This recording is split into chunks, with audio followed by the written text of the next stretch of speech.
उत्तम त्यायाती देवा शरण अनन्य गती, देवा शरण अनन्य गती, देवा शरण अनन्य गती. उत्तम त्यायाती देवा शरण अनन्य गती, देवा शरण अनन्य गती, देवा शरण अनन्य गती. उत्तम त्यायाती देवा शरण अनन्य गती, देवा शरण अनन्य गती, देवा शरण अनन्य गती. उत्तम त्यायाती देवा शरण अनन्य गती, देवा शरण अनन्य गती, देवा शरण अनन्य गती. नाही दुजा ठाव काही उत्तम मध्यम भाव, काही उत्तम मध्यम भाव, काही उत्तम मध्यम भाव. काही तुझा ठाव काही उत्तम मध्यम भाव, काही उत्तम मध्यम भाव, काही उत्तम मध्यम भाव. उमटते ठसे ब्रह्म प्राप्ती अंगी दिसे, ब्रह्म प्राप्ती अंगी दिसे, ब्रह्म प्राप्ती अंगी दिसे. मटके ठसे ब्रह्म प्राप्ती अंगी दिसे, ब्रह्म प्राप्ती अंगी दिसे, ब्रह्म प्राप्ती अंगी दिसे. नाही दुजा ठाव काही उत्तम मध्यम भाव, काही उत्तम मध्यम भाव, काही उत्तम मध्यम भाव. नाही तुझा ठाव काही उत्तम मध्यम भाव, काही उत्तम मध्यम भाव, काही उत्तम मध्यम भाव. भाविक विश्वासी तुका म्हणे नमन त्यासी, तुका म्हणे नमन त्यासी, तुका म्हणे नमन त्यासी. भाविक विश्वासी तुका म्हणे नमन त्यासी, तुका म्हणे नमन त्यासी, तुका म्हणे नमन त्यासी. भाविक विश्वासी तुका म्हणे नमन त्यासी, तुका म्हणे नमन त्यासी, तुका म्हणे नमन त्यासी. भाविक विश्वासी तुका म्हणे नमन त्यासी, तुका म्हणे नमन त्यासी, तुका म्हणे नमन त्यासी. नाही तुझा ठाव काही उत्तम मध्यम भाव, काही उत्तम मध्यम भाव, काही उत्तम मध्यम भाव.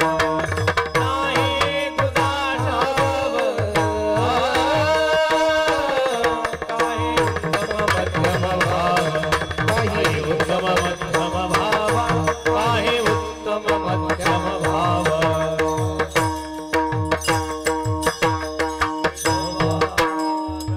घुमाई विढोबार घुमाई, जय जय विढोबार घुमाई, अर्घ घुमाई, जय जय विढोबार घुमाई. विठोबार घुमाई, जय जय विठोबार घुमाई, विठोबार घुमाई,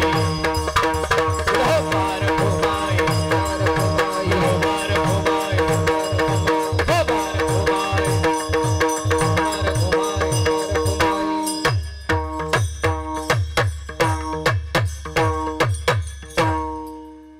या ठिकाणी काय म्हणतात महाराज. उत्तम त्यायाती देवा शरण अनन्य गती, नाही दुजा ठाव काही उत्तम मध्यम भाव. उमटती ठसी ब्रह्मप्राप्ती अंगी दिसी नाही दुजा ठाव काही उत्तम मध्यम भाव भाविक विश्वासी तुका म्हणे नमन त्यासी नाही दुजा ठाव काही उत्तम मध्यम भाव पांडुरंगा करू प्रथम नमन पांडुरंगा करू प्रथम नमन पांडुरंगा करो प्रथम नमन पांडुरंगा करू प्रथम नमन दुसरे चरण संतातिया दुसरे चरण संताचिया दुसरे चरण संताचिया चाकुपादाने कथेचा विस्तार पादाने कथेचा चाकुपादाने कथेचा विस्तार पादाने कथेचा विस्तार बाबाजी सद्गुरुदास तुका बाबाजी सद्गुरुदास तुका बाबाजी सद्गुरुदास तुका पांडुरंगा करू प्रथम नमन दुसरी चरण संताची त्यांच्या कृपादाने कथेचा विस्तारू बाबाजी सद्गुरुदास तुका मस्तक हे पायावरी या वारकरी संताची जेने पंढरी सारिखाची पुला धामणगाव केला वैकुंठाधिपती श्री विठ्ठल सखा सोयरा जोडीला जो का भक्त विरक्त भूतळवटी विख्यात हा बोधला त्या श्री संत सद्गुरुमान कोजी चरणी साष्टांग मी घातीला विढाला विढाला विढाला विढाला विढाला विढाला विढाला विढाला विढाला विढाला उत्तम त्या याती देवा शरण अनन्य गती नाही दुजा ठाव काही उत्तम मध्यम भाव प्रस्तुत कीर्तन रूपी सेवेकरिता म्हणजे निरूपणाकरिता प्राप्त असणारा अभंग महान भगवत भक्त जगद्गुरु श्री संत तुकाराम महाराज यांचा अत्यंत प्रसिद्ध महत्वाचा संतांचं वर्णन करणारा गोड असा 4 चरणाचा अभंग आहे। या अभंगातून जगद्गुरु श्री संत तुकाराम महाराज संतांचं वर्णन करतात असं म्हणा किंवा उत्तम कोणाला म्हणायचं याची काही लक्षणं महाराजांनी या अभंगामध्ये सांगितलेली आहेत। महाराज सांगतात त्यांना उत्तम म्हणा कोणाला देवा शरण अनन्य गती उत्तम त्या याती एक नाही दुजा ठाव काही उत्तम मध्यम भाव उत्तम त्या याती 2 उमटती ठसे ब्रह्मप्राप्ती अंगी दिसे उत्तम त्या याती 3 भाविक विश्वासी तुका म्हणे नमन त्यासी उत्तम त्या याती 4 थोडं विस्ताराने बोलायचं झालं तर देवाला अनन्य गतीने जे शरण गेले त्यांना उत्तम म्हणा 1 ज्यांच्या ठिकाणी कनिष्ठ मध्यम आणि उत्तम असा भेदच राहिला नाही त्यांना उत्तम म्हणा 2 ज्यांच्या ठिकाणी परमतत्वाच्या प्राप्तीची चिन्ह अंगावर उमटलेली दिसून येतात त्यांना उत्तम म्हणा 3 जे भाविक आहेत त्यांना उत्तम म्हणा 4 जे विश्वासी आहेत त्यांना उत्तम म्हणा 5 किंवा ज्यांना पाहिलं की नमन करावं वाटतं त्यांना उत्तम म्हणा 6 किंवा ज्यांना पाहिलं की मनच न मन होतं त्यांना उत्तम म्हणा 7 विठ्ठला विठ्ठला विठ्ठला विठ्ठला विठ्ठला विठ्ठला विठ्ठला पवित्र भूमी श्री क्षेत्र देभेगाव या नगरीमध्ये श्री ढवळेश्वर भगवान संस्थान आणि या संस्थानाच्या आवारामध्ये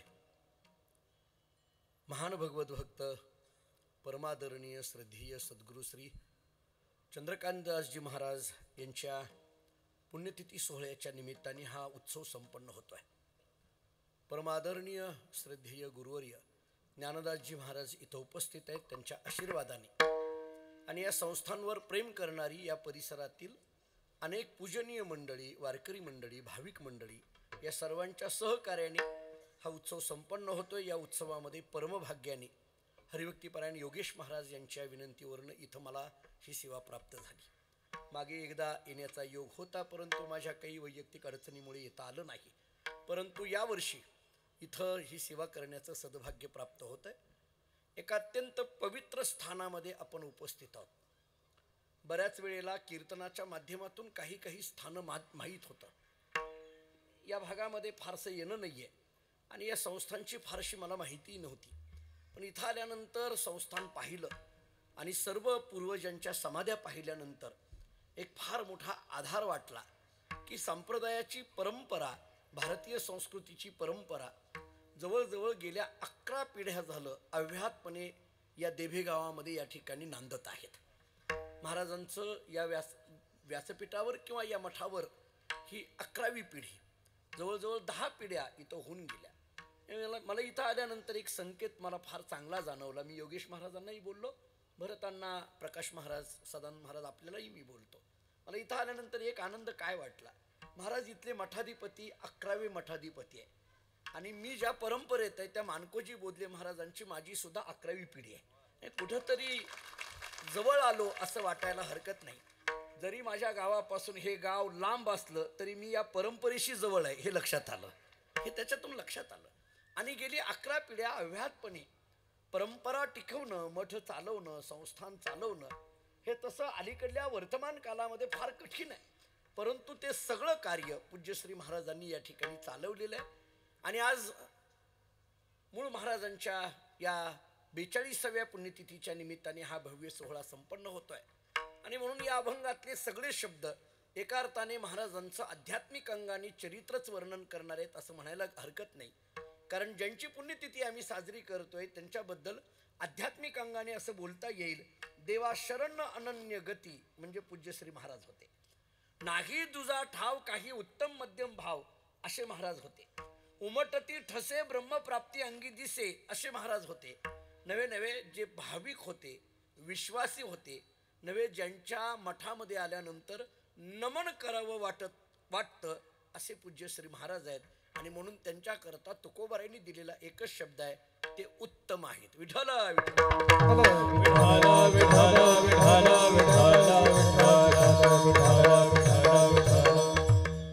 मराठीमध्ये या उत्तम शब्दाचा नेमकं काय अर्थ करायचा?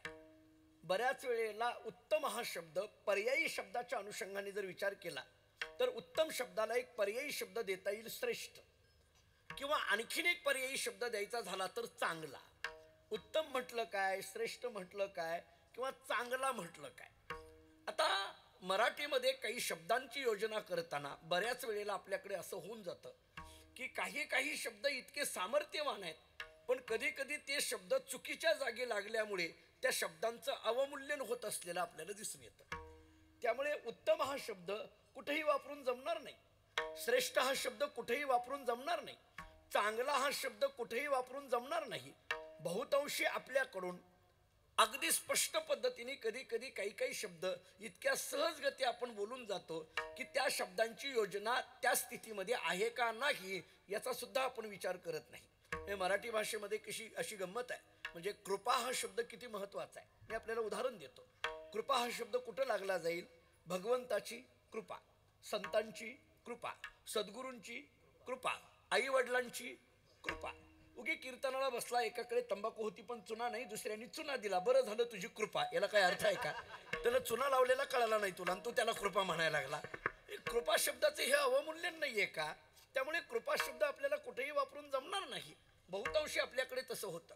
मी आपल्याला थोडं पुढलं बोलतो, मला उत्तम शब्द सांगायचा आहे पण त्याच्याकरता ही सगळा विस्तार करतो. मी आणखीन एक शब्द सांगतो. कीर्तन हा शब्द आपल्याकडे संप्रदायामध्ये तर किती महत्वाचा आहे. उलट आपल्याकडे नवविधा भक्तीमध्ये भगवंताच्या मुखातून किंवा प्रल्हादाच्या मुखातून आलेला जो श्लोक आहे, श्रवणम कीर्तन विष्णू स्मरणम पादसेवनम अर्चनम वंदनम दास्यम सख्यम आत्मनिवेदनम, याच्यातला कीर्तन हा शब्द भक्तीच्या अनुषंगाने खूप महत्वाचा आहे. अहो जाऊ द्या, रोजचं प्रमाण देऊन जातो, अन्य साधनं आम्हाला देवाकडे घेऊन जातात, पण कीर्तन नावाचं साधन देवाला आपल्याकडे घेऊन येतं. कलियुगा माझी करावे कीर्तन, तेने नारायण देईल भेटी. कीर्तन हा शब्द किती महत्वाचा आहे. आता त्या कीर्तनाचं महत्व काही कीर्तनकारांनी संपून टाकलं ती गोष्ट नाही राहिली, पण कीर्तन हा शब्द खूप महत्वाचा आहे. कीर्तन या शब्दाला फार सामर्थ्य आहे. कीर्तन ही भक्तीच्या अनुषंगाने काय आहे, पूर्वी तुम्ही जुनी मंडळी असतील त्यांना माहीत असेल, पूर्वी कीर्तन सेवा असं लिहिलं जायचं. तुम्ही जुन्या पत्रिका पाहिल्या का बघा, मुळात पत्रिका नसायच्या आणि असतील तर कीर्तन सेवा, प्रवचन सेवा, मृदंग सेवा, भजन सेवा, अन्नदान सेवा. आता कीर्तन सेवा असा शब्द नाही, कीर्तनकार. पत्रिकेत शब्द काय? कीर्तनकार. वैकुंठवासी जगन्नाथांना असं म्हणायचे, बहुतेक हा कार मध्ये यायला लागला, कीर्तनकार असं म्हणायचे ते गमतीने, कीर्तनकार आला. पण कीर्तन हा शब्द खूप महत्वाचा. मी आमच्याकडे बार्शीमध्ये श्रावण महिन्यात प्रवचन असतात, भरत महाराजांना माहिती आहे. आणि मग एका घरी मला पूजेला घेऊन गेले. मग घेऊन गेल्यानंतर ती लोक माझ्या पाद्यपूजेची तयारी सगळी केलेली होती. मी आणखीन पाऊल टाकायचो घरात, त्याच्यामध्ये एक 2-3 वर्षाचा मुलगा त्या घरातला रडायला लागला, किरकिर करायला लागला, ओरडायला लागला. आई किती समजावून सांगते तर तो पोरगा काही ऐकायला तयार नाही. एकतर मी आलेलो, त्यांची धावपळ चाललेली, पाद्यपूजेची तयारी केलेली, पाणी किंवा सगळं साहित्य घेतलेलं, त्या मुलाचं काही रडणं थांबेना, किरकिर करायचं थांबेना, त्या आईला काय करावं कळेना.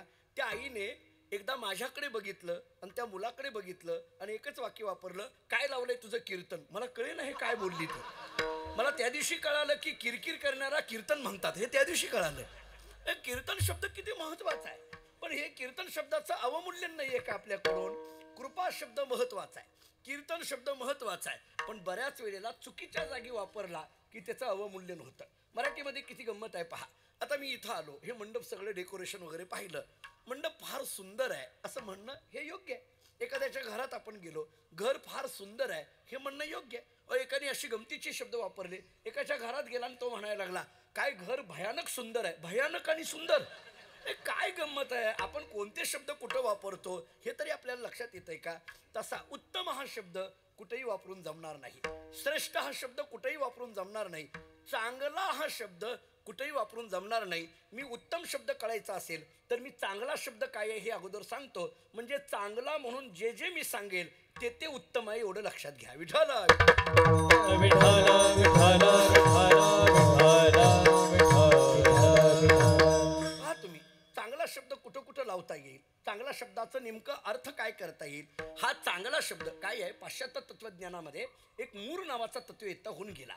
त्यांनी इंग्रजीमध्ये गुड म्हणजे चांगला या शब्दावर 1000 पानाचा प्रबंध लिहिलाय आणि शेवटी कन्क्लुजन लिहिताना तो असं म्हणतो, चांगला शब्दाची व्याख्या करता येत नाही, चांगला हा शब्द अनुभवावा लागतो असं तो म्हणतो. आपण एखादी गोष्ट चांगली आहे असं जेव्हा म्हणतो तेव्हा ती चांगल्या म्हणण्याची एक घटक असते, पण ती गोष्ट चांगली आहे म्हणणं हे चांगला शब्दाची व्याख्या होत नाही. मी आपल्याला त्याची उदाहरणं देऊन पटवून देतो. मी त्याचं कारण सांगतो. सामान्य माणूस जो चांगला शब्द वापरतो तो परिच्छिन्न असतो आणि संतांनी जो चांगला शब्द वापरला तो व्यापक आहे. माझं बोलणं कळतंय का पहा. आपण जो चांगला शब्द वापरतो तो परिच्छिन्न आहे. मी त्याचं कारण सांगतो. कारण आपल्याला जी गोष्ट चांगली वाटते ती आपल्याबरोबर आलेल्या सगळ्यांनाच चांगली वाटते असं काही नाही. कळलं का माझं बोलणं. आपल्याला जी गोष्ट चांगली वाटते ती आपल्याबरोबर आलेल्या सगळ्यांनाच चांगली वाटते असं नाही. हे नाही वाक्य पटलं. दुसरं सांगतो. आपल्याला जी वस्तू आज चांगली वाटते ती वस्तू आपल्याला उद्या चांगलीच वाटेल असंही नाहीये. म्हणजे आज जर एखादी वस्तू आपल्याला चांगली वाटली तर ती उद्या चांगलीच असते अशातला काही भाग नाही. बरं जाऊ द्या, मी आमचंच उदाहरण देतो. बऱ्याच वेळेला आमच्याबरोबर काही मंडळी असतात, नेहमी असतात, नेहमी आमची कीर्तन ऐकतात आणि मग अनेक ठिकाणी कीर्तन ऐकली. एका माणसाने मला सांगितलं, महाराज मी खूप कीर्तनं तुमची रोज ऐकतो, पण काही म्हणा आज मात्र कीर्तन तुम्ही चांगलं केलं. आज कळलं का तुम्हाला हे बोलणं. आज मात्र तुम्ही कीर्तन चांगलं केलं. आम्ही म्हटलं मग काल काही वाईट केलं होतं का मी. म्हणजे आज हा शब्द जर चांगला शब्दाकरता वापरत असेल तर आमचा चांगला शब्द हा परिच्छिन्न आहे असं मला म्हणायचं आहे. बरं मी आणखीन दुसरं उदाहरण देतो. बरं ह्या सगळ्यामध्ये मंडपामध्ये बसलेली जी कोणी अनेक मंडळी आहेत, एखाद्याला जर एक कीर्तन चांगलं वाटलं असेल तर तेच कीर्तन सगळ्यालाच चांगलं वाटलं असं काही सांगता येत नाही. आपल्याला जर एकाला चांगलं वाटलं तर ते सगळ्यालाच चांगलं वाटलं असं सांगता येत नाही. याचं कारण आपला चांगला शब्द हा परिच्छिन्न आहे. मी त्याहीपेक्षा सोपं उदाहरण देतो.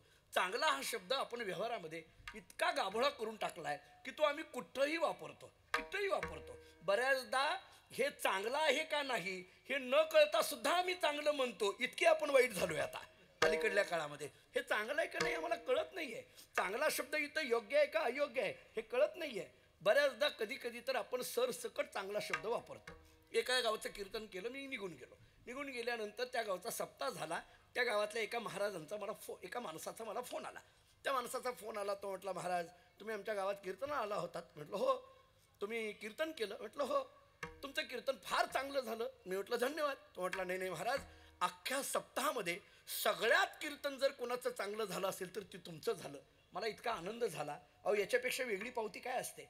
त्या माणसाचा फोन ठेवल्याबरोबर मी त्या गावच्या सप्ताहाची जी कमिटी असते त्या कमिटीच्या अध्यक्षांना फोन लावला. त्या अध्यक्षांनी माझा फोन बघितल्याबरोबर जरा घाबरले.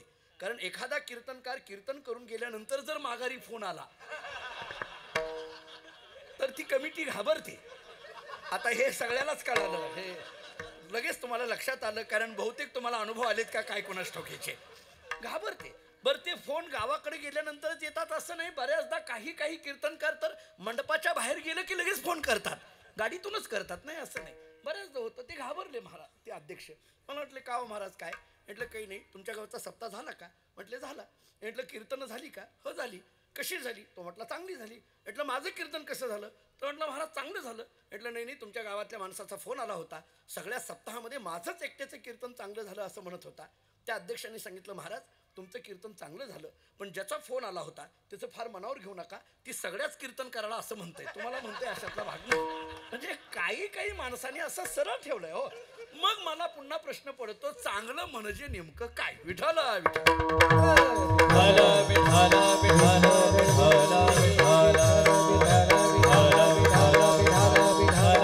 त्यामुळे चांगला हा शब्द परिच्छिन्न असेल तर तो चांगला शब्दाची खरी व्याख्या होऊ शकत नाही. म्हणून ज्ञानोबराय तुकोबरायांना अभिप्रेत असलेला चांगला शब्द हा व्यापक आहे. संतांनी चांगला शब्द वापरला कुठं? नाम चांगले चांगले माझे कंठी राहो भरे, किंवा कीर्तन चांग कीर्तन सांग कीर्तन चांग कीर्तन सांग कीर्तन सांग कीर्तन चांग होय अंग हरी रूप होय अंग हरी रूप हरि रूप होय हरि रूप होय हरि रूप कीर्तन सांग कीर्तन सांग होय अंग हरी रूप होय अंग हरी रूप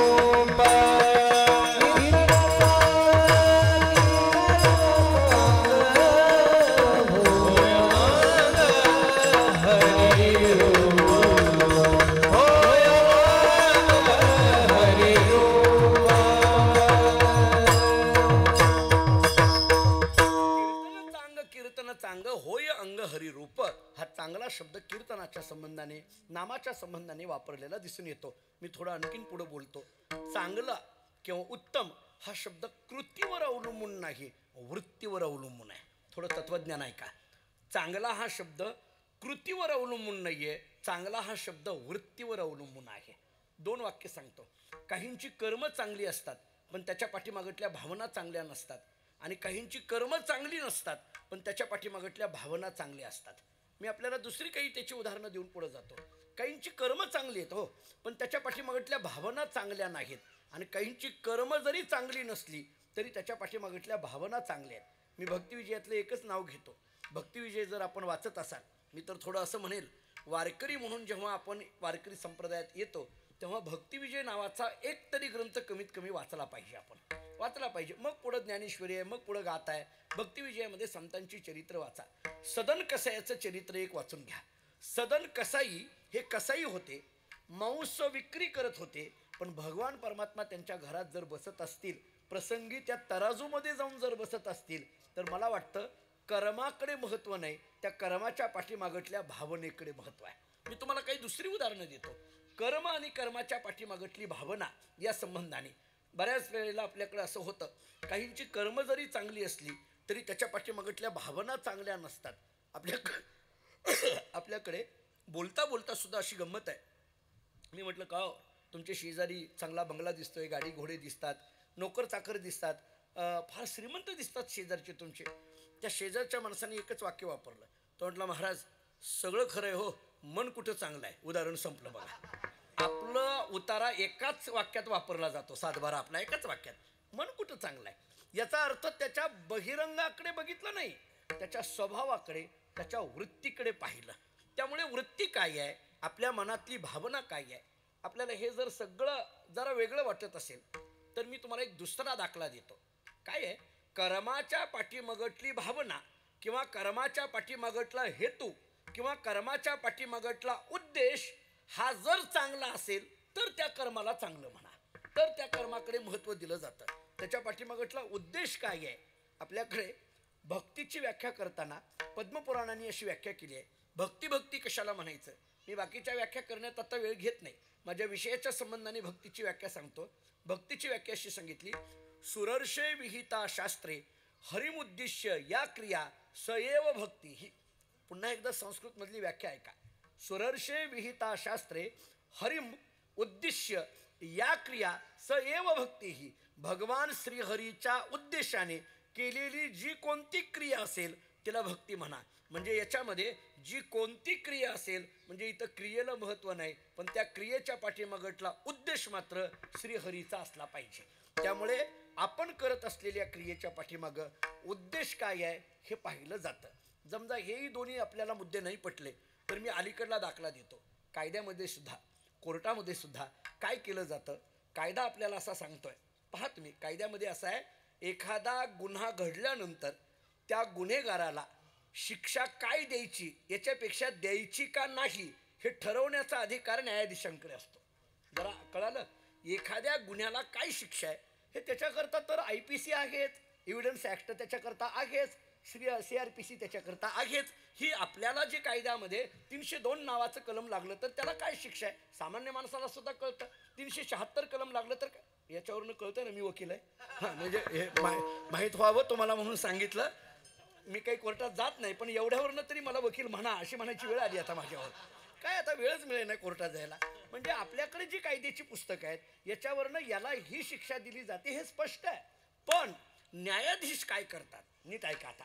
न्यायाधीश काय करतात, एखाद्या गुन्हेगाराकडून घडलेला जो गुन्हा आहे त्या गुन्ह्याच्या पाठीमागटलं इंटेन्शन तपासलं जातं. मी इंग्रजीतला शब्द मुद्दाम वापरतो म्हणजे लगेच कळेल आपल्याला. इंटेन्शन याला मराठीमध्ये हेतू असं म्हटलं जातं किंवा उद्देश असं म्हटलं जातं आणि आपल्या भाषेमध्ये भावना असं म्हटलं जातं. त्यामुळे गुन्हा करत असताना त्या गुन्ह्याच्या पाठीमागं काय इंटेन्शन आहे हे बघितलं जातं आणि मग त्याला शिक्षा द्यायची का नाही हे ठरवलं जातं. मी उदाहरण देतो. एखादी अबला स्त्री आहे आणि त्या स्त्रीने तिच्यावर जर काही अतिप्रसंग होऊ लागला तर त्या स्वसंरक्षणार्थ तिनं जर एखाद्याचा खून केलेला असला तर ती गुन्हेगार ठरत नाही. का? कारण तिनं स्वसंरक्षणार्थ केलेली ही क्रिया आहे. क्रिया गुन्ह्याची जरी असली तरी हेतू मात्र स्वसंरक्षणार्थ आहे. विठ्ठल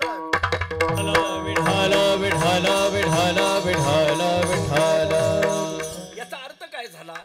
इंटेन्शन बघितलं जातं. याचा अर्थ काय झाला? हेतू पाहिला जातो. याचा अर्थ काय झाला? उद्देश पाहिला जातो. याचा अर्थ काय झाला? भावना पाहिली जाते. भावना काय आहे ही फार महत्त्वाची असते. मी आपल्याला महाभारतातला एक दाखला देऊन पुढे जातो. माहीत आहे परंतु त्याला स्पर्श करून जातो. कौरव पांडवांच्या युद्धाचा प्रसंग आहे. सगळ्यांनी ते चित्र डोळ्यासमोर आणलं. हे युद्ध होणार आहे हे जेव्हा भगवान श्रीकृष्णाच्या लक्षात आलं तेव्हा भगवान श्रीकृष्ण परमात्मा हे युद्ध होऊ नये ही चर्चा करण्याकरता दुर्योधनाकडे गेले असं महाभारत वर्णन करतं. याला कृष्ण शिष्टाईचं प्रकरण म्हणतात. आपल्याकडे रामायणामध्ये अंगद शिष्टाई आणि महाभारतामध्ये कृष्ण शिष्टाई. शिष्टाई या शब्दाचा अर्थ मध्यस्थी. थोडं सोप्या शब्दात करण्याकरता मध्यस्थी. हे होऊ नये बाबा, हे युद्ध होऊ नये ही चर्चा करण्याकरता गेले. आता मी जेव्हा हे महाभारतातलं वाचतो तेव्हा मला आश्चर्यच वाटतं. भगवान श्रीकृष्ण परमात्मा दुर्योधनाकडे युद्ध होऊ नये ही चर्चा करण्याकरता गेले या वाक्यावर माझ्या मनात जरा शंकाच आहे. हे युद्ध होऊ नये याच्याकरता गेले का युद्ध व्हावं याच्याकरता गेले? खेळ तो येण्याची खेळावा, आपण अंदाज लावावा, एवढंच आहे फक्त. त्यामुळे आपल्याला ते काही कळू शकणार नाही महाराज. पण देव गेले दुर्योधनाबरोबर बोलायला लागले. बोलता बोलता दुर्योधनाच्या मुखातून एक दर्पोक्ती ऐकायला मिळाली. काय? सुईच्या टोकावर मावेल एवढी जमीन सुद्धा मी पांडवांना देणार नाही. हे ऐकल्याबरोबर भगवान तिथून उठले, निघायला लागले. दुर्योधनाने सांगितलं, कृष्णा वेळ झालेली आहे, जीवन जा. आपलं काही बोलणं फिसकटलं, काय चर्चा करायची होती ती झाली नाही, ते जाऊ दे, पण वेळ झालेली आहे, जीवन जा. भगवंतांनी सांगितलं, माझ्याकडे वेळ नाही. अरे किती जेवायला वेळ लागतो? नाही मला भूक नाही. अरे भुकेची वेळ झालेली आहे, जीवन जा. भूक नाही, वेळ नाही अशी कारणं सांगायला लागली. आता ते शेवटी दुर्योधन कृष्णाकडे पाहून म्हटला, बरोबर आहे कृष्णा, आमच्याकडे कुठलं तुला जीव वाटतं, आमचं कुठलं तुला गोड लागतं? तू नेहमी पांडवांच्या घरी जेवणार, आमचं कुठलं गोड लागतं? आमच्याकडे पंढरपूरकडे याला कुचकं बोलणं म्हणतात. तुमच्याकडे काय मला माहीत नाही. आम्हालाही काही लोक असं कुचकं बोलतात. आमच्याकडे कुठलं तुम्हाला जीव वाटतंय, आमच्याला कुठलं तुम्हाला, हे जे बोलतात ना आम्हाला, हे दुर्योधनाच्या अलीकडले वंशज असं म्हणायला हरकत नाही. विनाकारण बोलत राहतात महाराज. खरं तर ज्याच्या त्याच्या पद्धतीने नियोजनं चाललेली असतात पण लोक बोलतात. आता पुढे गेलेले देव माघारी आले. पण देवाने सांगितलं, दुर्योधना तू जेवणाची व्यवस्था उत्तम केली आहे, मी तरी तुझ्याकडे जेवत नाही. दुर्योधनाने विचारलं, हाच माझा प्रश्न आहे. व्यवस्था उत्तम केली आहे, मी जेवण चांगलं बनवलंय, तुला आवडतंय ते बनवलंय, मग असं असताना सुद्धा का माझ्याकडे जेवत नाही? देवाने इतकं गोड उत्तर दिलं. देवाने सांगितलं, दुर्योधना तू जेवणाची व्यवस्था उत्तम केली आहे, पण जीव घालण्याच्या पाठीमागं तुझी भावना चांगली नाही, म्हणून मी तुझ्याकडे जेवत नाही म्हटले. मला ताटामध्ये काय पदार्थ आहेत हे महत्वाचं नाहीये, ते पदार्थ खाऊ घालताना भावना काय आहे हे महत्वाचं आहे. जरा बारीक बोलतो, काही वाटून घेऊ नका. तुम्ही आम्हाला काय जीव घालता याच्यापेक्षा जेवू घालण्याच्या पाठीमागतली भावना काय आहे हे महत्वाचं आहे. पंगतीमध्ये कोणते पदार्थ खाऊ घालतो याच्यापेक्षा पंगत घालतानाची भावना काय आहे हे फार महत्वाचं आहे. तुम्ही जुन्या, आता ह्या मंडळींना माहिती आहे आमच्याकडे फड परंपरा आहे. आम्ही लहानपणी दिंडी घेऊन जेव्हा आमच्या गावाकडून जायचो पंढरपूरला, मला आठवत आहे म्हणजे तेव्हा काही फार एकतर दिंड्या फार नव्हत्या. पहिली गोष्ट म्हणजे जुन्या काळात आपल्या सगळ्यांना माहीत असेल, जुन्या काळात दिंड्या फार नव्हत्या. आणि त्याच्याही पेक्षा रस्त्याने कुणी पंक्ती फार देत नव्हतं महाराज, फार पंक्ती कुणी देत नव्हतं. आता थोडं उलटं वाक्य वापरू का, आता पंक्ती देणारे भरपूर म्हणून दिंड्या भरपूर, असं बरोबर जवळजवळ झालं की काय कोणास ठाऊक. पण पूर्वी असं नव्हतं, पंक्ती फार नसायच्या. जर जुनी मंडळी काही असतील तर त्यांना माहीत असेल. आमच्या लहानपणी आम्ही धामणगावून निघायचो, आमचं मूळ गाव धामणगाव. तिथून जेव्हा निघायचो तेव्हा कुणी पंगत वगैरे नसायचं, आपलंच आणलेलं आपण सोडून खायचं. कधी कधी आपणच स्वयंपाक बनवायचा. मग त्या कुठंतरी मुक्काम पडायचा, कोणी पंगत नसायची. मग आमच्या आई काय करायच्या, ते 3 दगडं अशी मांडायची, त्याच्यावर एक पातेलं ठेवायचं आणि मग ते बेसन आणायचं, ते बेसन करायचं, त्याला पिठलं म्हणतात, बेसन म्हणतात. मग आता ती पळी नसायची फिरवायला. तर मला आठवत आहे माझ्या डोळ्यासमोर, म्हणजे बैलाला आणलेला जो कडवा असायचा, बैलगाड्या असायच्या तेव्हा, तर त्या कडव्यातलं एखादं ती चिपाड घ्यायचं आणि त्या चिपाडाने आमची आई असं ते पिठलं फिरवायची आणि मग ते पिठलं आम्हाला खायला मिळायचं. पण मी भरताना आपल्याला सांगतो, आम्ही लहानपणी ते जे पिठलं खाल्लं तशा पिठल्याची चव आता इतकं फिरतोय पण कुठंही मिळाली नाही. ते जे पिठलं खाल्लं होतं तसं पिठलं किंवा तसं बेसन आजही आम्हाला कुठं खायला मिळत नाही. भले आम्हाला एखाद्याच्या घरी गेल्यानंतर महाराज पनीर केलं, कुठून आणलंय कोणास ठाऊक ते एक पनीर, पण महाराज आम्हाला पनीर केलं, कुठं हे केलं. पण ह्या सगळ्या गोष्टीपेक्षा सुद्धा त्याच्या पाठीमागतली भावना काय आहे हे फार महत्त्वाचं आहे. दुर्योधनाला देव सांगतात, तुझी भावना चांगली नाही म्हणून मी तुझ्याकडे जेवत नाही.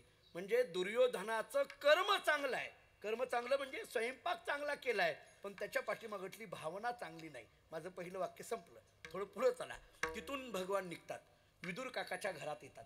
बोलवलंय का नाही, पण सुके येतो घरा नारायण. स्वतः येतात, दरवाजा वाजवतात. आहेत का काकी?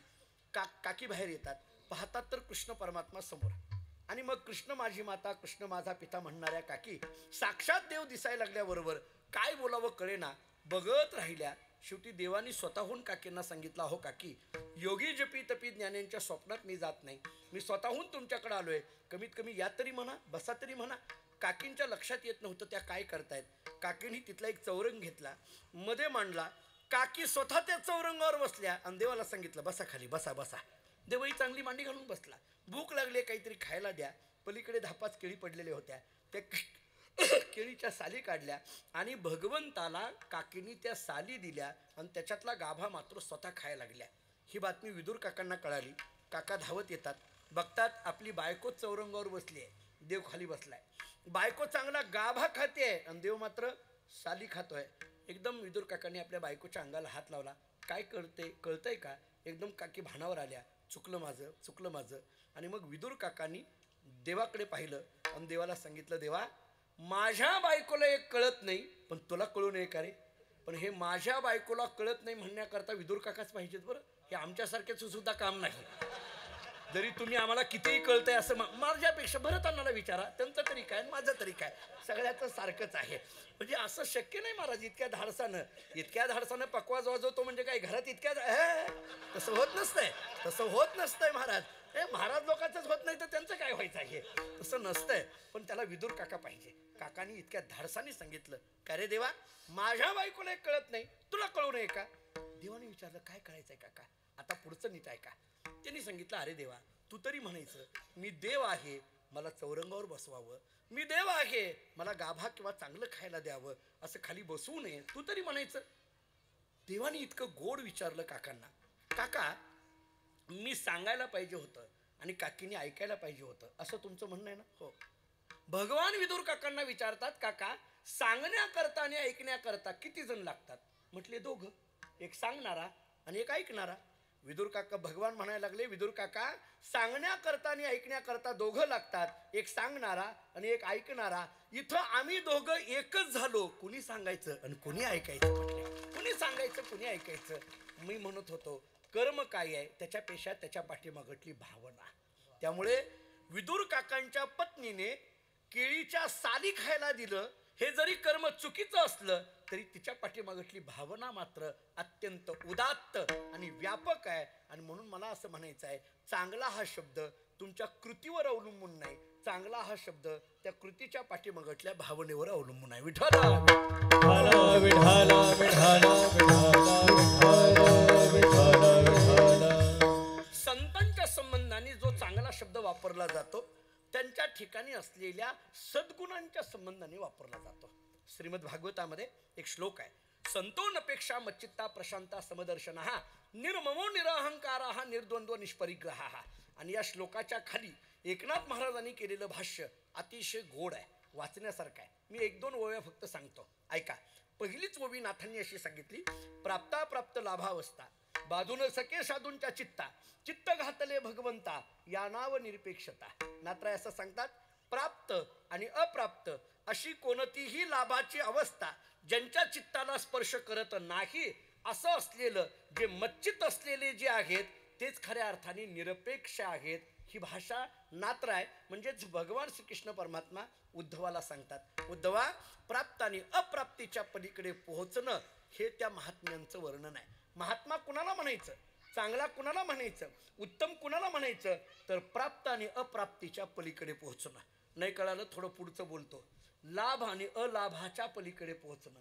नाही कळालं याच्यापेक्षा सोपं बोलतो, सुख आणि दुःखाच्या पलीकडे पोहोचणं. आणि याही पेक्षा सोपं बोलायचं झालं तर द्वंद्वाच्या पलीकडे पोहोचणं. महाराजांचे शब्द आहेत, जे ही द्वंद्वादी द्वंद्वादी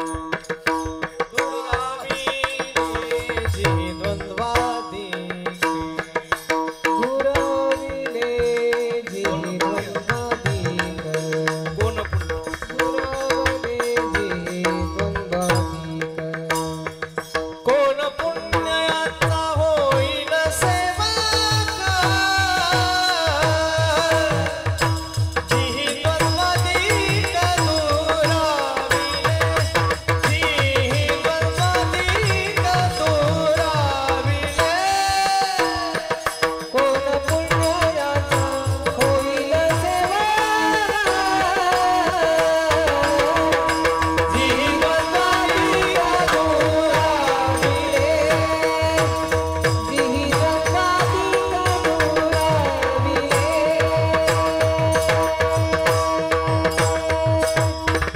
जिही द्वंद्वादिक दुराविले. महाराज सांगतात, कोण पुण्य यांचा होईन सेवक. कोण पुण्य यांचा, पण यांचा म्हणजे कोणाचा. महाराज सांगतात, जिही द्वंद्वादिक दुराविले यांचा. ज्यांच्या ठिकाणचं द्वंद्व निघून गेलेला आहे यांचा सेवक मी कोणत्या पुण्याने होईल, हा महाराजांनी प्रश्न विचारला. याचा अर्थ संतांचं लक्षण करताना असा केला, द्वंद्वाच्या पलीकडे पोहोचणं, यालाच द्वैताच्या पलीकडे पोहोचणं असं म्हणा. द्वंद्व शिल्लक राहिलं नाही, द्वैत शिल्लक राहिलं नाही, प्राप्त आणि अप्राप्तीच्या पलीकडे पोहोचले, सुख दुःखाच्या पलीकडे पोहोचले. अशी स्थिती जी आहे ती उत्तमत्वाची स्थिती आहे. दुसरं एक लक्षण सांगतो, नाथ भागवतातलीच ओवी आहे, माझे स्वरूपी ज्याचे चित्त अखंड जडले भजनयुक्त त्यासीच बोली जे मदभक्त तेची संत सज्जन. भगवान उद्धवाला सांगतात, उद्धवा, माझ्या स्वरूपामध्ये ज्यांचं चित्त अखंड भजनाने युक्त अशा पद्धतीचं झालेलं आहे असे जे कोणी असतील ते उत्तम, त्यांना उत्तम म्हटले. याहीपेक्षा आणखीन एक लक्षण सांगतो कळण्याकरता म्हणून, प्रशांत असं लक्षण आहे. आणि त्याच्यावर नाथांचं भाष्य इतकं गोड आहे. भागवत मुळात जाऊन थोडं तुम्ही नाथरायांच्या जवळची मंडळी आहात, पैठण काही फार लांब नाही आपल्याला, त्यामुळे पुन्हा नाथांची ही भाषा किती गोड आहे पहा. महाराज सांगतात, जरी प्राणांत केला अपकार तरी न म्हणे हा दुष्ट नर, अपकार्या करी अति उपकार प्रशांता प्रकार या नाव. प्राण जाईपर्यंत जरी अपकार केला तरी न म्हणे हा दुष्ट नर, अशी स्थिती ज्यांच्याकडे येते त्याला प्रशांतता म्हटलं जातं. आपल्याला सगळ्यांना माहीत असलेली उदाहरणं आहेत. यवन अंगावरी थुंकिला प्रसाद देऊनी मुक्त केला. आमचे वडील गुरुरे दादा एक वाक्य सांगत असतात, अण्णांना माहीत, भरत महाराजांना माहिती आहे. आमचे वडील असं सांगत असतात, माणूस पान खाऊन एकनाथ महाराजांच्या अंगावर थुंकला, तरी एकनाथ महाराज त्याला काही बोलत नाहीत. आपण रस्त्याने निघालो आणि जर एखादा पान खाऊन थुंकला, अंगावर नाही बाजूला, असं बाजूला जरी थुंकला ना, आपण भांडायला उठतो. तो म्हणतो, का रे पान खाऊन थुंकला की तुझ्या अंगावर आलं का? नाही नाही, अंगावर आलं नाही, पण अंगावर आलं असतं तर, म्हणून भांडणं चालू आहेत. ते आपल्या भांडणाला कारणच नाहीत महाराज. पण मात महाराजांच्या शांती ब्रह्म हा शब्द विनाकारण लावला जात नाही. तरी जाता जाता आणखीन एक मोह आवरत नाही मला, मी एक आणखीन शब्द सांगतो. समदर्शन असा शब्द आहे. नाथांची त्याच्यावरची भाषा कशी आहे पहा. जग पाहता दिसे विषम, परी विषमे देखे सम ब्रह्म, तेची समदर्शी परम, हा गुण निरुपम पै चौथा. नाथराय असं सांगतात, जगामध्ये सगळीकडे बघितलं तरी विषमता आहे, पण या विषमतेच्या ठिकाणी ज्यांनी समब्रह्म पाहिलं. एका एका वाक्यातली उदाहरणं देतो. ज्ञानोबाराय रेड्यामध्ये देव पाहतात, ज्ञानदेव म्हणे तोही माझा आत्मा. एकनाथ महाराज गाढवामध्ये देव पाहतात, तुकाराम महाराज पाखरामध्ये देव पाहतात, नामदेवराय कुत्र्यामध्ये देव पाहतात. मी ज्या परंपरेत आहे, मानकोजी बोधले महाराज, आमचं मूळ आडनाव जगताप, पांडुरंगाने बोध केला म्हणून बोधले आडनाव पडलं. विठोनी एकांती बोधिले म्हणून जगी नाव बोधले. मानकोजी बोधले महाराज आमच्याकडे धामणगाव बार्शी तालुक्यात तुळजापूरच्या जवळचं शेतामध्ये निघाले. आणि मग गेल्यानंतर त्यांनी 2 साप पाहिले. साप बघितल्याबरोबर ते 2 साप म्हणजे विठ्ठल रुक्मिणी आहे अशी श्रद्धा निर्माण झाली. ती दोन्ही साप उचलले, घरी आले आणि देवघरात ठेवले. त्यांच्या बायकोचं नाव होतं ममताई. ती काही कामानिमित्त देवघरात येते, पाहते तर भले मोठेच्या मोठे 2 साप. मोठीने ओरडायला लागली, कुणीतरी या, कुणाला तरी बोलवा, साप निघालेत, साप निघालेत. मानकोजी महाराज आले म्हणायला लागले, काय ग काय झालं, कोणाला बोलवा असं म्हणायला लागली. का? ते म्हटले, बघा दिसत नाहीत का भले मोठेच्या मोठे 2 साप, कोणाला तरी बोलवा, काठी घेऊन बोलवा. महाराजांनी ते पाहिलं. महाराज हसायला लागले. ममताईने विचारलं, काय झालं हसायला? मानकोजी महाराजांनी सांगितलं, अगं ममताई, ते काही साप आहेत का? ती माझी विठ्ठल रुक्मिणी आहे. ममताईने सांगितलं, हे असलं कीर्तनच सांगायचं, घरात नाही म्हटलं हे. काय म्हणले तुम्हाला, आहे का नाही म्हटलं हे, म्हणजे हे असलं बोलणं सुद्धा तिथूनच चालू आहे असं म्हणायला हरकत नाही. काय आहे का नाही म्हटले, हे घर आहे, कीर्तन नाही. ती कीर्तनातला रुबाब कीर्तनात म्हटलं, इथं नाही. तो का म्हणे, सर्प विंचू नारायण वंदावे, का घरी घेऊन यावे, असं आहे का म्हटले. माझा मुद्दा पुढे बोलायचा नाही मला, पण समदर्शन याला म्हणा. आणि अशी समदर्शी स्थिती जिथे येते ना, त्याला उत्तम म्हटलं जातं. कोणीतरी तुकाराम महाराजांना विचारलं असेल, महाराज उत्तम हा शब्द तुम्ही वृत्तीच्या अनुषंगाने सांगता, उत्तम किंवा चांगला हा शब्द तुम्ही वृत्तीच्या अनुषंगाने सांगता. म्हणजे ज्याची वृत्ती निरपेक्ष आहे, ज्याची वृत्ती मच्चित आहे, ज्याची वृत्ती प्रशांत आहे, ज्यांची वृत्ती समदर्शी आहे, ज्यांची वृत्ती निरमम, निरअहंकार, निरद्वंद्व आणि निष्परिग्रह आहे, त्या वृत्तीच्या अनुषंगाने तुम्ही उत्तम शब्द देता. पण अलीकडल्या काळामध्ये आमच्यासारख्यांना एक प्रश्न पडतो. म्हटले काय, व्यवहारामध्ये माणसं सत्तावानाला उत्तम म्हणतात, व्यवहारामध्ये माणसं संपत्तीवानाला उत्तम म्हणतात, व्यवहारामध्ये माणसं परिवारवानाला उत्तम म्हणतात. मग हा उत्तम शब्द या अनुषंगाने घेता येईल का? किंवा व्यवहारामध्ये माणसं एखाद्याची श्रेष्ठ जाती असेल तर त्याला उत्तम म्हणतात, मग हे असं घ्यायचं का? महाराजांनी त्याच्याकडे पाहिलं आणि सांगितलं, उत्तम शब्द हा देशावर अवलंबून नाही, उत्तम शब्द हा कालावर अवलंबून नाही, उत्तम शब्द हा देहावर अवलंबून नाही, उत्तम शब्द हा याती म्हणजे जातीवर अवलंबून नाही. त्यामुळे उत्तम शब्दाला सत्तेचं अवच्छेदक लागू शकत नाही, उत्तम शब्दाला संपत्तीचं अवच्छेदक लागू शकत नाही. बहुतांशी आपल्याला असं वाटत असतं, सत्ता आणि संपत्ती ज्याच्याकडे आहे त्याला उत्तम म्हणा. असं जर म्हणत असाल तर मी रामायणातलं एकच उदाहरण देतो की ज्यांच्याकडे सत्ता आणि संपत्ती काय कमी होती. राजा रावणाच्या जीवनात काय कमी होतं हो? सत्ता तरी कमी होती का संपत्ती तरी कमी होती, पण त्याचं नाव उत्तम यादीमध्ये कुठंतरी आलंय असं दिसून येतं का? याचा अर्थ उत्तम शब्द हा सत्ता आणि संपत्तीच्या अनुषंगाने वापरला जात नाही. थोडं स्पष्ट बोलतो, पण व्यवहारातला महत्वाचा सिद्धांत आहे. सत्ता आणि संपत्ती आली म्हणजे उत्तमत्व येतं असं होत नाही. एखाद्या वेळेस असं होईल, आमचे गुरुजी, मी ज्यांच्याकडे अभ्यास केला, गुरुवर्य भाऊ मुमुक्षू पाठशाळेमध्ये आम्ही त्यांच्याकडे अभ्यास केला, ते फार गोड बोलायचे, थोडे स्पष्ट वक्ते होते.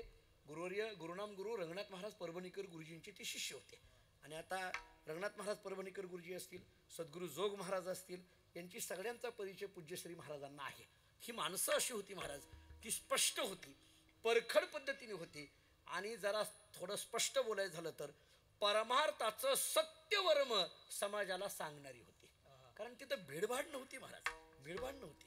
आम्ही जुन्या काळातल्या काही फडकऱ्यांना बघितलं, आता यांना माहीत आहे, फडकऱ्यांना पाहिलं, जर एखाद्याचा टाळ चुकला तर ते असे ओरडून म्हणायचे, हे नीट टाळ वाजव. आता आम्हाला तसं म्हणता येत नाही. आम्ही जर म्हटलं हे नीट टाळ वाजव, ती टाळ ठेवते निघून जाते, कुणी वाजवायचा ती. त्यामुळे आता अवघड आहे हे. बरं, आपण जर एखाद्याला काही, एखाद्या जनसंयोजक आहे त्याला काही बोलावं तर ती पुन्हा तारीख देत नाही. हे काय काय अरे गोंधळ आहेत हे सगळे. इतकं गोंधळ होऊन बसलाय आता आमच्याकडे. कुणाला याचं पाणी लाव, त्याला पाणी लाव, हे कर ते कर, असं सगळा गोंधळ झालाय. पूर्वी असलं काही नव्हतं महाराज.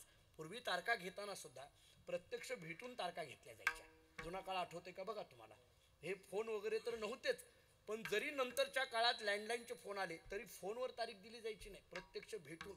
त्यामुळे काय व्हायचं, त्या लोकांना लक्षात यायचं की आपण कोणत्या महाराजांना तारीख दिली आहे, आणि त्या महाराजांच्या लक्षात यायचं की आपल्याला कोणत्या गावी जायचं आहे. आता आम्हाला कळत नाही कुणी फोन केलाय आणि त्यांना कळत नाही कुणाला लागलाय.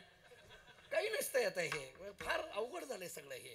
तरी बरं, एकाने मला व्हॉट्सअपला मेसेज केला, अमुक अमुक 22 तारीख शिल्लक आहे का, असेल तर सकाळी फोन करून कळविणे. मीच कळवायचं, त्यानं नाही मला काय करायचा फोन. काय गोंधळ. आपण कधी तुम्ही एक नाव ऐकलं आहे का बघा. म्हणजे आता मला माहीत नाही या भागामध्ये किती पंढरपुरातल्या फडकऱ्यांची नावं माहीत आहेत, पण वैकुंठवाशी तात्यासाहेब महाराज वास्कर त्यांना आबा म्हणायचे.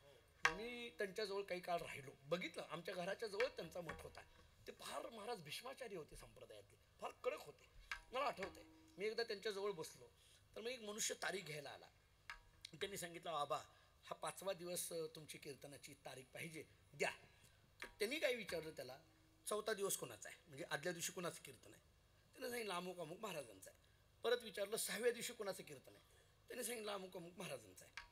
मी आपल्या जवळ होतो. मी म्हटलं, आबा तुमच्याकडे डायरीत बघायचं, 5वा दिवस रिकामा असेल तर द्यायचं, पण आदल्या दिवशी कोण आहे, नंतर कोण आहे, काय विचारायची गरज आहे. मला त्यांनी सांगितलं तुला कळत नाही. हे तेव्हापासून आहे बरं, माझ्या बाबतीत आता आहे. म्हटलं तुला कळत नाही. म्हटलं ह्याच्यात काय कळायचं आहे. मग आता बरं का, हे जुन्या माणसांचे शब्दाचे अर्थ काय लावायचे असतात मला माहीत नाही, पण अण्णा त्यांनी असं एक वाक्य वापरलं.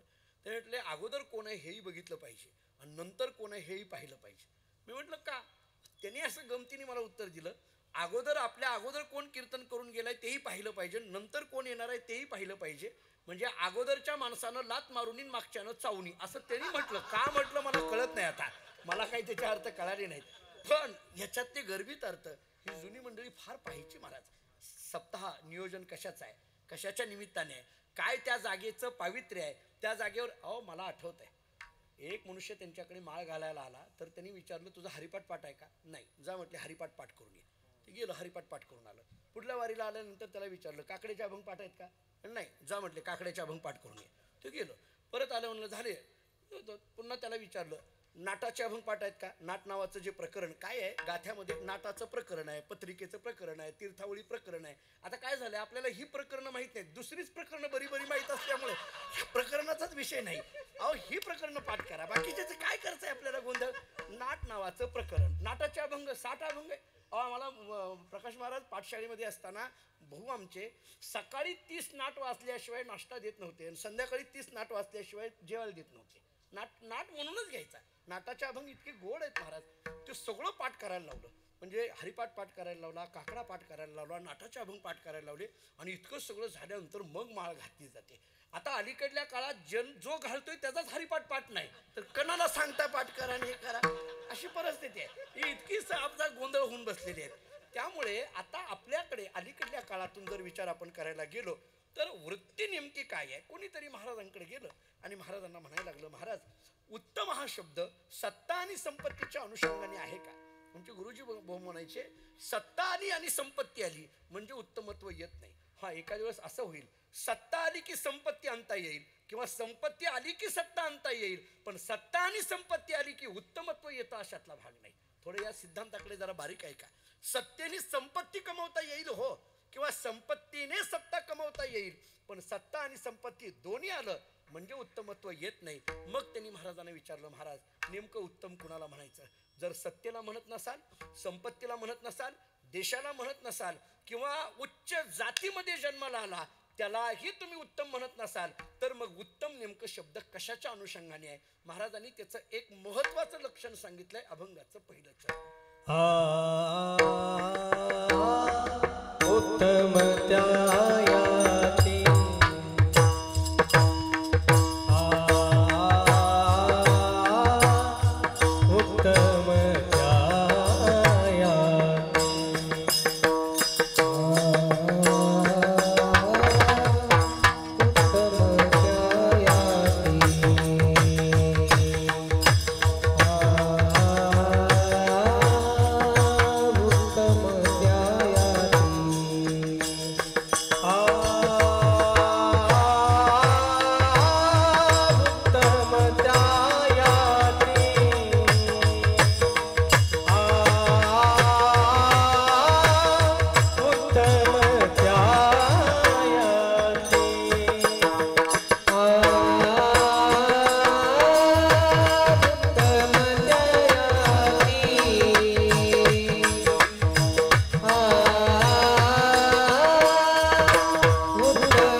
उत्तम झाली.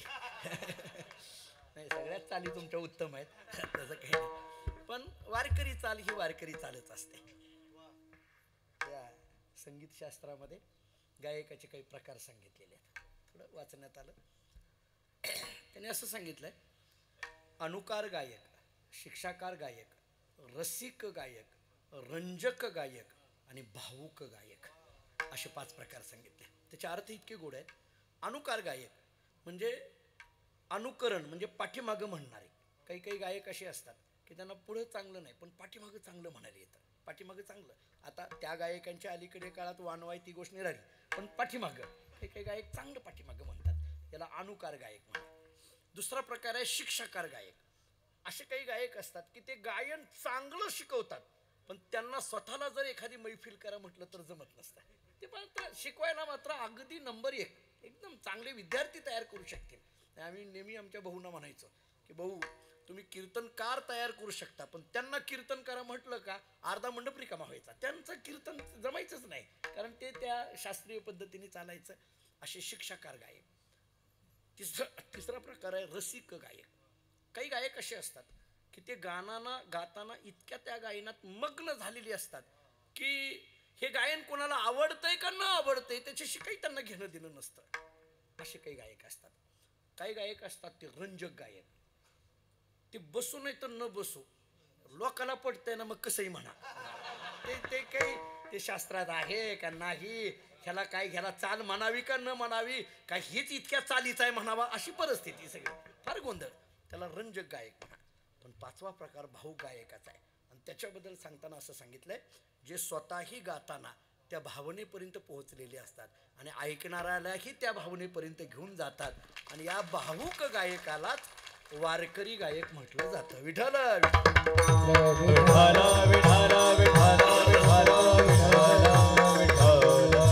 महाराज सांगतात त्यांना उत्तम म्हणा.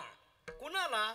देवा शरण अनन्य गती. उत्तम त्या याती देवा शरण अनन्य गती. मी अभ्यास करताना मला कधी कधी आश्चर्य वाटतं, हे उत्तम त्या याती देवा शरण अनन्य गती, हे अनन्य गती म्हणायची काय गरज आहे? जर महाराजांनी म्हटलं असतं उत्तम त्या याती देवा शरण, संपलं. जे देवाला शरण गेले ते उत्तम. काय व्याख्या आहे? जे देवाला शरण गेले ते उत्तम. पण महाराजांनी तशी व्याख्या केली नाही. जे देवाला अनन्य गतीने शरण गेले ते उत्तम असं केलंय. फक्त देवाला जे शरण गेले ते उत्तम एवढं महाराज म्हणायला तयार नाहीत. देवाला अनन्य गतीने जे शरण गेले ते उत्तम असं का वापरलं असेल? मुळात शरण म्हणजे तरी काय, आणि हे अनन्य गतीने शरण जायचं म्हणजे तरी काय? मला एवढ्या 2 शब्दांचाच विस्तार करायचा आहे. शरण शब्दाचा अर्थ काय? मी आपल्यालाच पुन्हा एकदा प्रश्न विचारतो. साधारण आपल्याकडे शरण जाणं म्हणजे पाया पडणं असा आपण अर्थ करतो. शरण जाणं म्हणजे काय करतो? पाया पडणं. आता हे पाया पडण्यामध्ये शरणागतीची भावना असतेच असं म्हणता येईल का? पाया पडणं नावाच्या क्रियेमध्ये, मी पुन्हा बोलतो नीट ऐका, पाया पडणं नावाच्या क्रियेमध्ये शरणागतीची भावना असतेच असं काही म्हणता येईल? बऱ्याचदा तर आम्हाला आता आळंदीमध्ये, देहूमध्ये, पैठणमध्ये, पंढरपुरात आता आळंदीची वारी झाली, गर्दी प्रचंड. कुणीतरी लांबून ओळखतं, जय हरी म्हणतं, तेवढ्यावर ग बसत नाहीत. तसल्या गर्दीमध्ये ते त्यांचा हात आमच्या पायाला लावतात. महाराज पडला तरी हरकत नाही, पण आपला हात पायाला लागला पाहिजे. एवढ्या पाया पडण्याच्या क्रियेला शरण म्हणायचं का?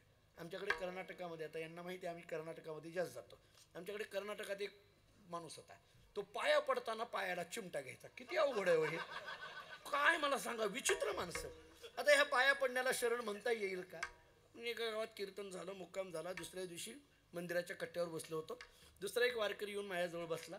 एक माणूस मोठा कुणीतरी येत होता, त्याने बघितल्याबरोबर तो उठला, त्याच्या पाया पडला, तो माणूस निघून गेला. हा माझ्याजवळ बसला. मी आपलं विचारलं, का हे कोणी श्रीमंत आहेत का, विद्वान आहेत का, कुणी नामांकित व्यक्ती आहे का? नाही हो महाराज, काहीच नाही त्याच्यातलं.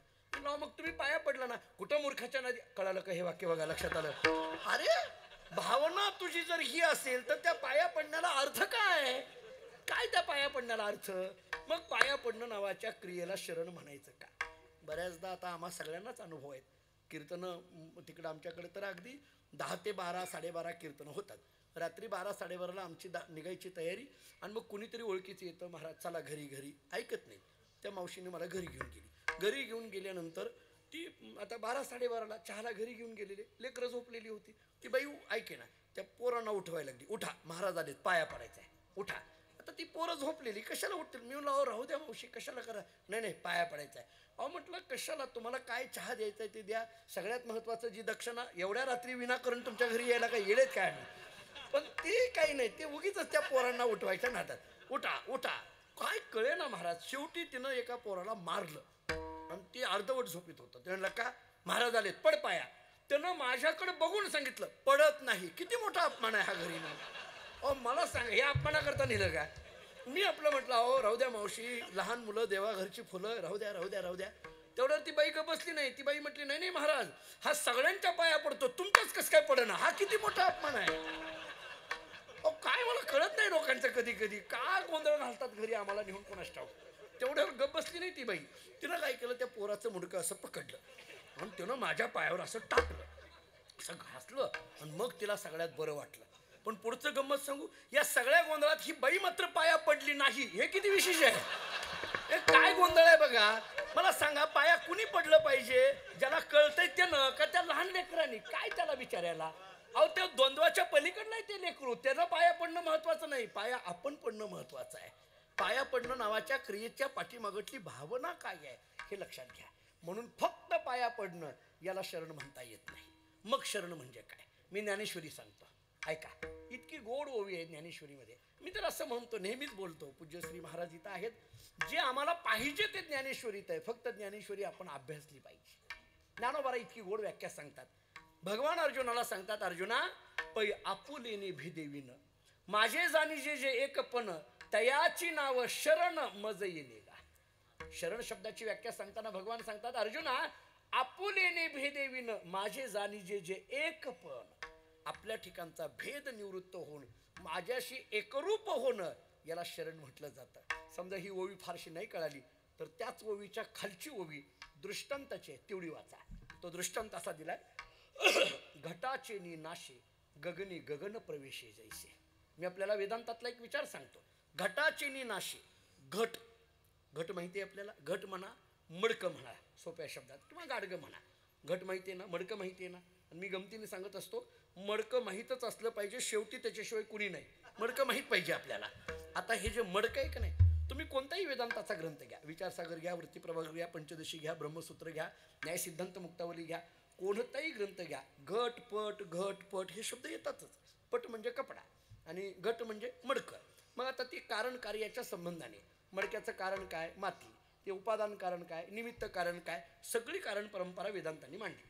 आता हे जे घट आहे का नाही, हे जे मडकं आहे का नाही, त्या घटात असलेली जी मोकळी जागा, ज्याला पोकळी म्हटलं जातं, त्यालाच आपल्याकडे आकाश असं म्हटलं जातं. बरोबर आहे. ही जी मोकळी जागा आहे त्याला आकाश म्हणा. त्या घटामधलं असलेलं जे आकाश आहे त्याचं नाव आहे घटाकाश. घटात असलेलं जे आकाश आहे त्याचं नाव काय? घटाकाश. आता थोडं पुढलं बोलतो. बाहेर जे आकाश आहे की ज्याला उपाधी नाही आहे, इथं घट नावाची उपाधी आहे, पण बाहेर कसली उपाधी नाही आहे, ते उपाधी नाही असं जे आकाश आहे त्याला महाकाश म्हणा. त्याला काय? महाकाश. आणि घटात असलेलं आकाश घटाकाश. आता थोडं पुढलं बोलतो. घटात आकाश आहे आणि घटाच्या बाहेरही आकाश आहे. ऐका नीट. घट मला सांगायचं आहे शरण. किती गोड दृष्टांत दिलाय ज्ञानोबारांनी. घटामध्ये आकाश आहे आणि घटाच्या बाहेरही आकाश आहे. आता ते घट फोडला, ते काही काठी घेत ते हातानं फोडला. घटाचे नी नाशे ज्ञानोबाराय बोलतात. घट फुटला. आता घट फुटल्यानंतर घटात असलेलं आकाश हे बाहेरच्या आकाशात जाऊन मिसळलं असं म्हणता येईल का? मिसळलं असं म्हणता येईल का? कारण का म्हणता येणार नाही? अहो मिसळण्याकरता ती आकाश दोन पाहिजेत ना. मिसळण्याकरता ती आकाश दोन पाहिजेत ना. आकाश दोन नाही आहेत, आकाश एकच आहे. फक्त घट नावाच्या उपाधीमुळे त्याला घटाकाश हे नाव आलंय. एरवी आकाश आकाशच आहे, त्याला मिसळणं म्हणायचा विषय येत नाही. घट नावाची उपाधी काढली की त्याला मिसळणं सुद्धा म्हणायची गरज नाही, ते एकरूपच आहे. जरा थोडं पुढं बोलू वेदांताच्या दृष्टीने. जीव हा ब्रह्मस्वरूपच आहे. तो का म्हणे कैची किव, कोठे जीव निराळा, किंवा एक हरी आत्मा जीव शिव समा, वायात्व दुर्गमा न घाली मन, अहम ब्रह्म. मूळची संचिले जैसे तैसे, मूळची संचिले जैसे तैसे, मुळशी संचिले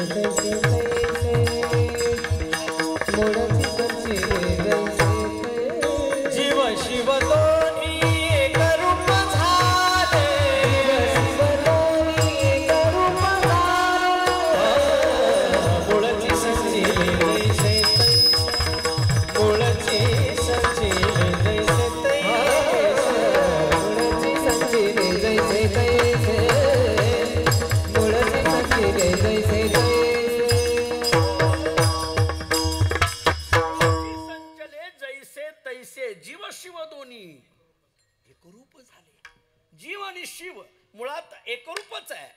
जीव हा शिवस्वरूपच आहे.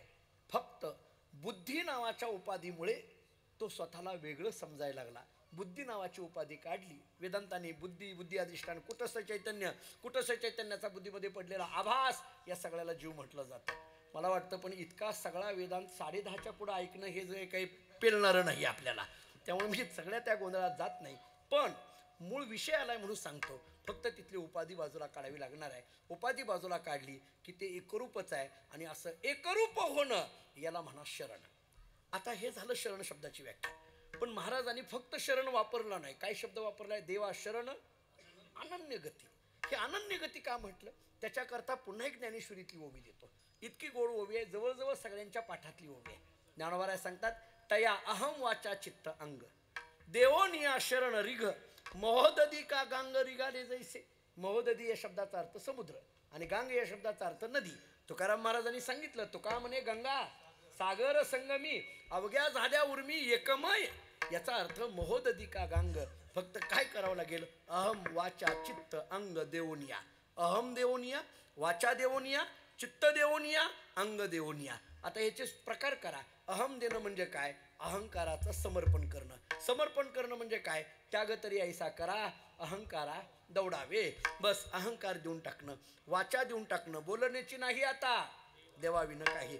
चित्त देऊन टाकणं, चित्त चैतन्य पडता मिटे किंवा तुका म्हणे चित्त करा रे हे.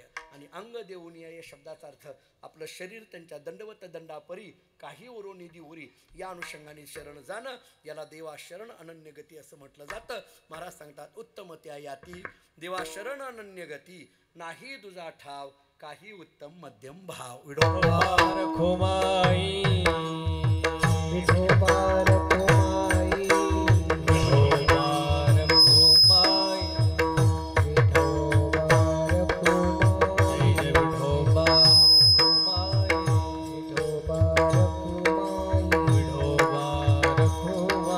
विठोबा रखुमाई,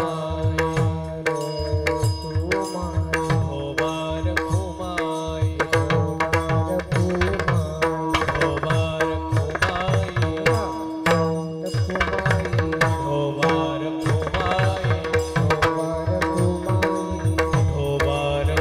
रखुमाई, विठोबा रखुमाई,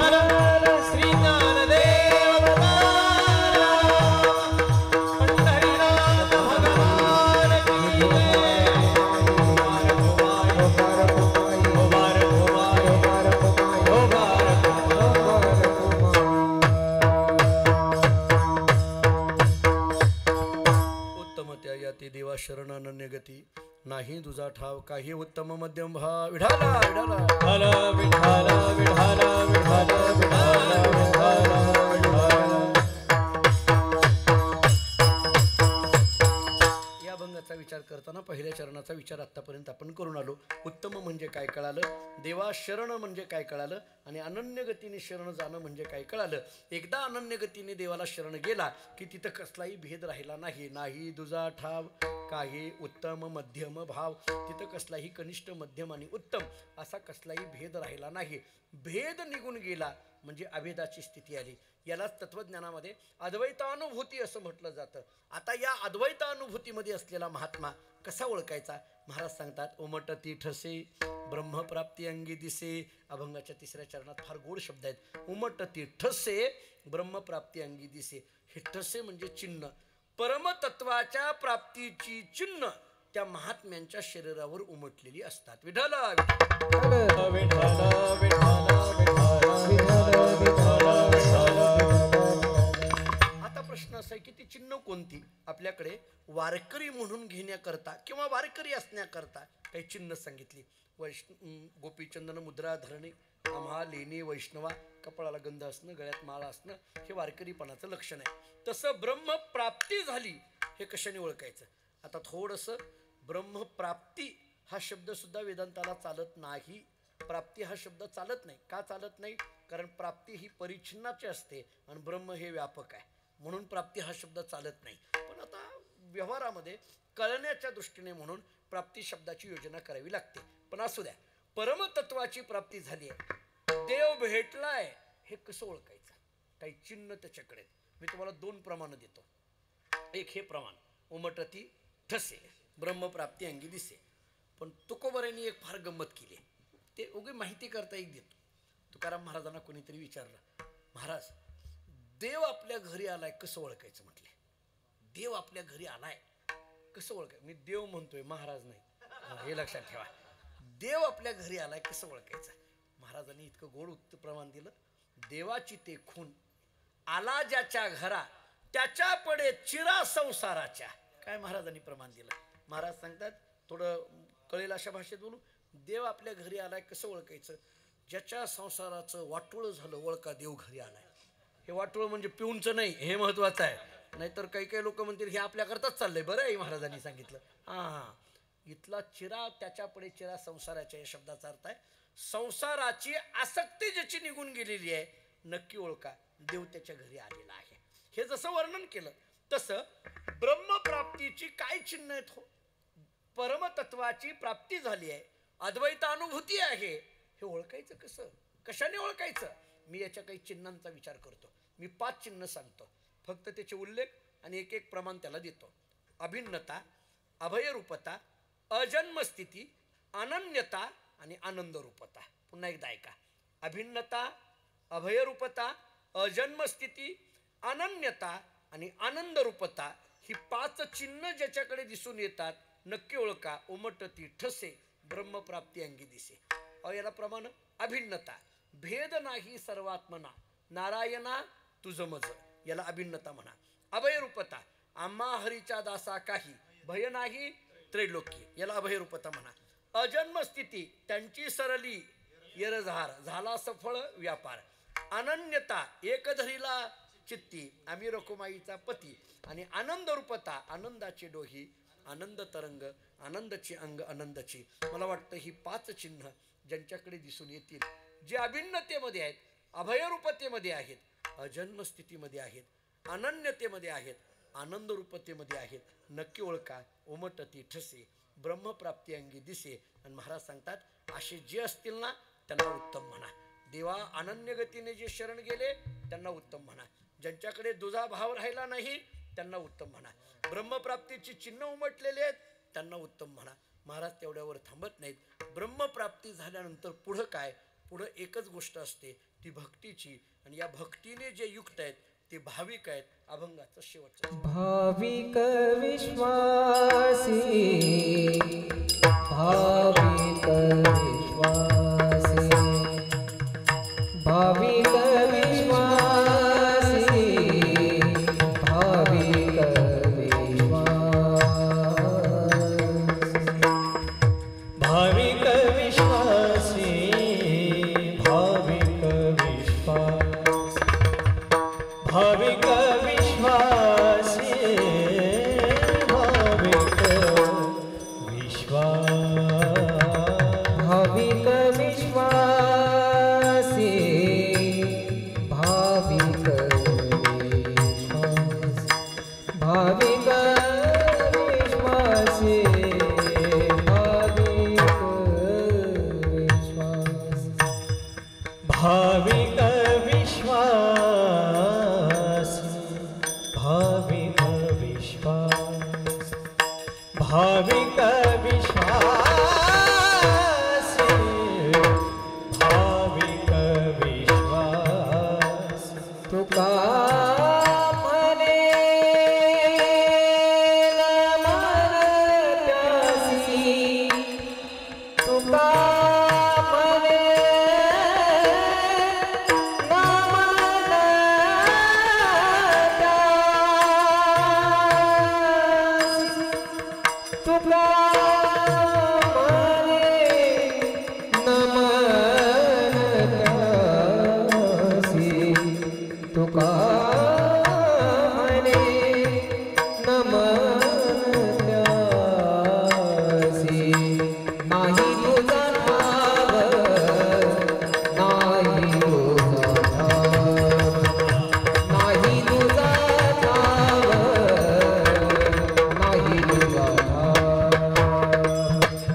तुका म्हणे नमन त्यास,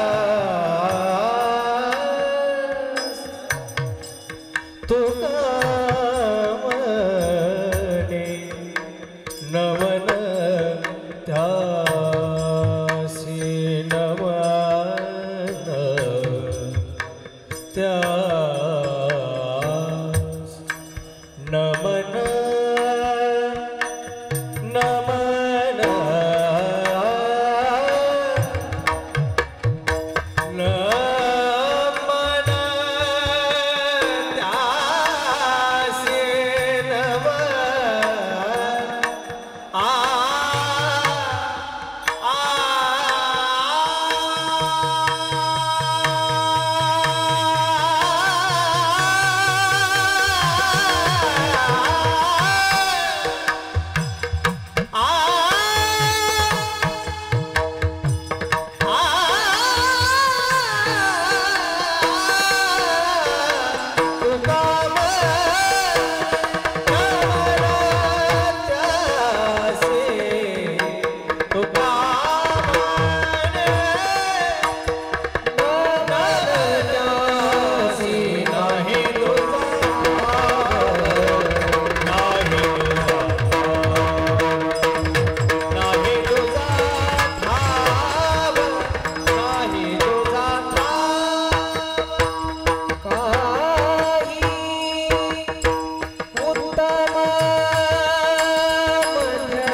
भाव काही उत्तम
भाविक विश्वासी तुका म्हणे नमन त्यासी.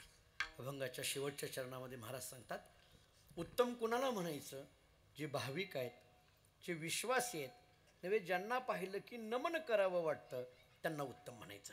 भाविक या शब्दाचा अर्थ जे भावाने युक्त आहेत त्यांना भाविक म्हणा. विश्वासी शब्दाचा अर्थ मी 2-3 अर्थ सांगतो. ज्यांच्यावर जगाचा विश्वास आहे त्यांना विश्वासी म्हणा, एक. किंवा ज्यांचा देवावर विश्वास आहे त्यांना विश्वासी म्हणा, 2. आणि या दोन्हीपेक्षा सुद्धा देवाचा ज्यांच्यावर विश्वास आहे त्यांना विश्वासी म्हणा, 3. आणि मला असं वाटतं की देवाचा ज्यांच्यावर विश्वास आहे असं जगामध्ये फक्त महात्मे आहेत, फक्त संत आहेत. आणि म्हणून अशा संतांना विश्वासी म्हटलं जातं आणि तेच उत्तम आहे. आणि सरतेशेवटी महाराज सांगतात, तुका म्हणे नमन त्यासी. ज्यांना पाहिलं की नमन करावं वाटतं, नमस्कार करावा वाटतो, किंवा ज्यांना पाहिलं की मनच न मन होतं ते उत्तम आहेत. मन न मन होणं याचा अर्थ मन शिल्लक न राहणं, मन उन्मनी अवस्थेमध्ये जाणं, मन न मन या स्थितीमध्ये जाणं, ही जी स्थिती आहे त्यांना उत्तम म्हणा. उत्तम त्या याती देवाशरण अनन्य गती, नाही दुजा ठाव काही उत्तम मध्यम भाव. या अभंगामध्ये जो उत्तम शब्द सांगितला आणि त्या उत्तम शब्दाची सगळी लक्षणं ज्यांच्या ठिकाणी आध्यात्मिक अंगाने या ठिकाणी ओतप्रोत भरलेली होती अशा पूज्य श्री सद्गुरू चंद्रकांतदासजी महाराजांचा हा पुण्यतिथीचा सोहळा इथं संपन्न होतोय. 42व्या पुण्यतिथीचा सोहळा एवढ्या भव्य आणि दिव्यतेने या ठिकाणी संपन्न होत असताना गुरुवर्य ज्ञानदासजी महाराजांच्या आशीर्वादाने गंगागिरी महाराजांची मोठी परंपरा या उत्सवाच्या पाठीमागं आहे. हरिभक्तीपरायण योगेश महाराजांच्यामुळे हा योग आला. वेरूळच्या जवळ आणि एक अत्यंत प्रसन्न वातावरणामध्ये हे ढवळेश्वराचं फार मोठं भव्य दिव्य संस्थान इथं उपलब्ध आहे आणि एका महादेवाच्या स्थानाच्या समोर हा जागर होतोय असं म्हणायला हरकत नाही. आपल्यावर ढवळेश्वरांची कृपा आणि महात्म्यांची कृपा अखंड लाभावी एवढी भावना या ठिकाणी व्यक्त करतो. झालेली सेवा ज्ञानोबाराय तुकोबारायांच्या चरणी मी ज्या परंपरेत आहे त्या मानकोजी बोधले महाराजांच्या चरणी आणि आपल्या सर्वांच्या चरणी सेवा समर्पित करू. याच ठिकाणी थांबू. ज्ञानेश्वर ज्ञानराज माऊलींचा